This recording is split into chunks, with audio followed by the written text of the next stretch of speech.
siang semuanya. Kembali lagi bersama saya di channel Admin Micige. Pada kesempatan kali ini saya akan membahas mengenai isi surat kontrak kerja. Apa sih isi surat kontrak kerja itu? Mari kita simak penjelasannya berikut ini. Sebelum kita membahas mengenai isi surat kontrak kerja, saya akan menjelaskan awal muasal saya mendapatkan surat kontrak kerja terbaru tahun 2020. Saya cerita sedikit. Kemarin beberapa hari yang lalu, 7 hari yang lalu atau seminggu yang lalu, ada teman saya datang ke rumah ingin daftar lapor diri karena katanya dia ingin re-entry lapor diri untuk kembali lagi bekerja di Korea Selatan.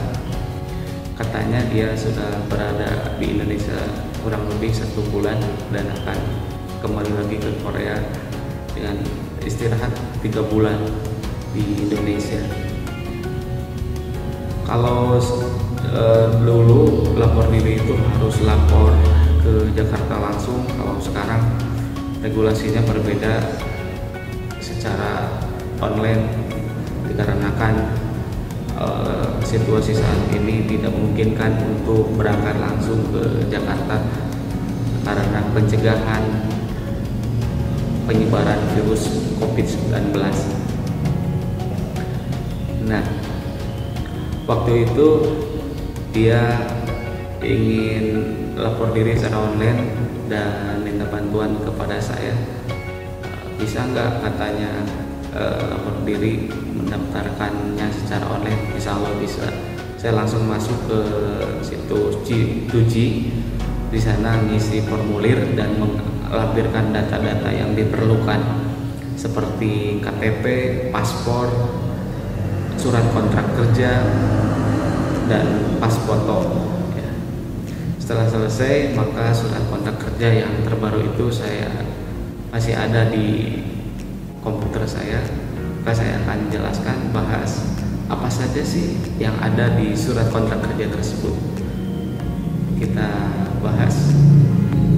Langsung saja, di sini sudah ada surat kontrak kerjanya.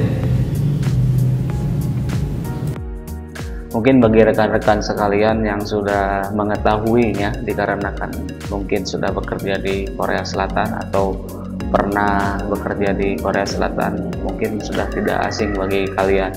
Tapi bagi rekan-rekan yang belum mendapatkan SLC, lagi menunggu SLC,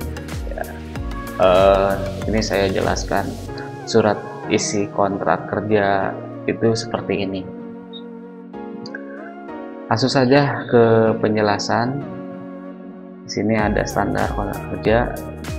Pihak-pihak berikut setuju untuk kontrak kerja dan selanjutnya sepenuhnya mematuhi persyaratan kontrak yang lain. Nah, di dalam surat kontrak kerja di sini ada majikan, seongja pengguna, nama perusahaannya apa nanti, terus nomor telepon perusahaannya, terus alamat perusahaannya, terus nama majikannya siapa, terus saopja dengrok bono, nomor registrasi perusahaan, atau cumin dengrok bono, nomor registrasi penduduk dari si majikan tersebut. Terus di sini pekerja, nama pekerjanya siapa yang dapat SLC-nya, terus tanggal lahirnya, tanggal bulan tahun berapa, bongguk juso, alamat bongguk negara asalnya. Di sini alamatnya contohnya alamat lengkap ya Indonesia dan lain sebagainya. Nah, ini isinya sudah ada terjemahannya di sini. Masa kontrak kerja pekerja baru atau pekerja yang masuk kembali, maksudnya masuk kembali ke negara Korea 36 bulan atau 3 tahun. Pekerja yang pindah tempat kerja, sini enggak di itu ya. Contoh masa percobaan tidak di checklist, 1 bulan, 2 bulan, 3 bulan tidak checklist, 0 bulan ya tidak termasuk ini di checklist, jadi tidak ada masa percobaan. Masa kontrak kerja untuk pekerja baru atau pekerja yang datang kembali dihitung dari tanggal kedatangan Tetapi berdasarkan hukum yang berhubungan dengan pengerjaan tenaga kerja asing, pasal 18 nomor 1 pasal paragraf 1, maka untuk tenaga kerja yang datang kembali karena tulus akan dihitung dari tanggal mulai bekerja. Jadi ini contoh kontrak kerja yang re-entry masuk ke negara Korea kembali. Tempat kerjanya di sini dicantumkan nanti kalau semisalnya sudah mendapatkan kontrak kerja. Berikutnya, karena di sini pekerja tidak diperkenankan bekerja di tempat lain selain tempat yang tercantum di kontrak kerja. Berikutnya nomor 3, di sini deskripsi pekerjaan, industri manufaktur, deskripsi bisnis, bagian apa, deskripsi tugas apa ya. Nah, di sini tenaga kerja asing harus mencatat tugas yang harus dilaksanakan di perusahaan secara terinci. Berikutnya generosigan waktu kerja. Nah, di sini jam kerja ya, di sini sudah ada terjemahan. Dari jam 7 sampai jam 4. Ini 9 jam. Kenapa 9 jam? Seharusnya 8 jam, yang 1 jam itu istirahat ya, jam istirahat 1 jam. Biasanya jam 12 sampai jam 1. Rata-rata lembur harian 0 jam, di sini tidak dicantumkan perubahan tergantung pada kondisi perusahaan. Kerja shift 2 shift, ini tidak di checklist 3 shift ya, 4 shift lainnya di sini checklist lainnya. Jam istirahatnya di sini dijelaskan berapa jam sehari jam istirahatnya. Terus UIL hari liburnya, hari UIL hari Minggu, hari libur resmi libur, terus dibayar juga ya libur ya dibayar. Setiap hari Sabtu juga libur. Jadi kerjanya dari Senin sampai hari Jumat. Berikutnya di sini nomor 7 tentang gaji di sini. Gaji normal bulanan 1.795.310 won. Gaji pokok per jamnya 8.590 won. Nah, di sini kalau dirupiahkan 1.795.000 itu berapa? Nah, di sini ada, saya sudah siapkan coret-coret kemarin. Nah, ini tadi upahnya itu per bulan 1.795.310 won. Kurs rupiahnya 12,80, kali aja 12,80 jadi 22.980.678 rupiah.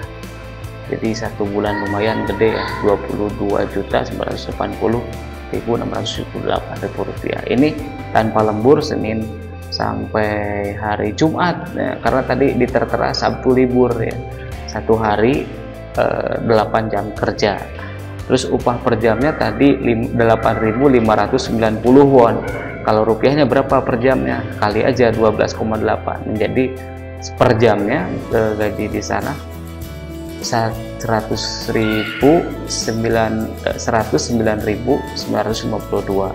Per harinya 8 jam. Berarti ini aja kali 8 jam. 8 jam kali 100.000 sekian sama dengan perharinya 879.616 rupiah. Jadi perharinya 800.000 lebih ya seharinya, satu jamnya 100.000 kurang lebih segitulah ya. Nah, ini tanpa lembur, jadi basic per bulan upahnya itu kurang lebih 22.900 sekian per bulan. Kalau sama lembur berapa? Kalau sama lembur mungkin bisa nyampe 30 lebih lah ya, sampai 30. Jadi lumayan upahnya, lumayan gede ya. Lanjut lagi ke SLC nomor 8 di sini. Setiap bulan, oh ini tadi belum ya, untuk upah kerja lembur, kerja malam, kerja pada hari libur, gaji akan dibayar dengan ditambah upah tambahan 50% dari gaji normal. Jadi kalau kerja pada hari libur atau hari kerja malam itu beda upahnya. Tidak berlaku tempat usaha yang normalnya memiliki pekerja kurang dari 4 bulan. Tanggal gajian setiap bulan tanggal 10 atau setiap minggu hari titik-titik. Jika tanggal pembayaran jatuh di hari libur, pembayaran dilakukan pada hari sebelum libur. Jadi di sini tanggal gajiannya tanggal 10 di kontrak kerja ini. Berikutnya cara pembayaran nomor 9. Pembayaran langsung, tidak di-checklist, transfer ke buku tabungan. Nah, ini caranya transfer ke buku tabungan. Nah, ini ya. Berikutnya penginapan dan makanan. Penginapan tersedia tidak hanya fasilitas asrama, tersedia di sini. Tidak tersedia ini tidak di-checklist, yang tersedia di-checklist. Jika tersedia jenis fasilitas asramanya seperti apa? Ini yang di-checklist. Perumahan tidak di-checklist, rumah kos tidak di-checklist, apartemen studio tidak di-checklist. Jadi yang di-checklistnya fasilitas penginapan seperti losmen, asrama, villa, dan lain-lain. Nah, kontainer juga tidak di-checklist, rakitan juga tidak di-checklist. Bangunan untuk tempat usaha fasilitas lain dalam bentuk perumahan juga tidak di-checklist. Biaya akomodasi yang dibebankan kepada pekerja setiap bulan 100.000 won. Jadi ada biaya untuk penginapan dipotong ya 100.000 won. Maka di sini disediakan majikan, tersedia. Pagi di-checklist, siang di-checklist, malam di-checklist. Biaya makan yang dibebankan kepada pekerja 0, ya, berarti sudah ditanggung oleh perusahaan.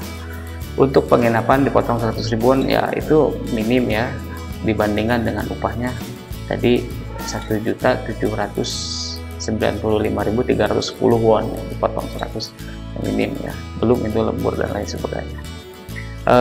Berikutnya nomor 11, pengguna dan pekerja harus menetapi dan menjalankan kontrak kerja, peraturan kerja, dan perjanjian kerja bersama masing-masing secara tulus dan jujur, mas, gitu ya, secara tulus itu. Nomor 12, hal-hal lain yang tidak terjadi. Ini kontrak kerja manufaktur, bekerja di perusahaan Korea, gitu ya. Nah, di sini ada majikannya, namanya, pekerjanya, terus ada tanda tangannya. Ini tahun 2020 ya. Nah, mungkin sekian penjelasan mengenai isi surat kontrak kerja HRD Korea atau bagi pekerja yang akan bekerja di Korea Selatan. Bagi rekan-rekan yang sedang menunggu SLC setelah lulus ujian, setelah sending data, mudah-mudahan standar kontrak kerjanya mudah-mudahan dipermudah, dilancarkan, dan urusannya dipermudah, gitu ya. Dan dari pihak kami juga KP Mucigi selamat menunaikan ibadah puasa ya, bagi yang menjalankannya. Mudah-mudahan ibadah kita diterima oleh Allah Subhanahu wa Ta'ala. Assalamualaikum warahmatullahi wabarakatuh.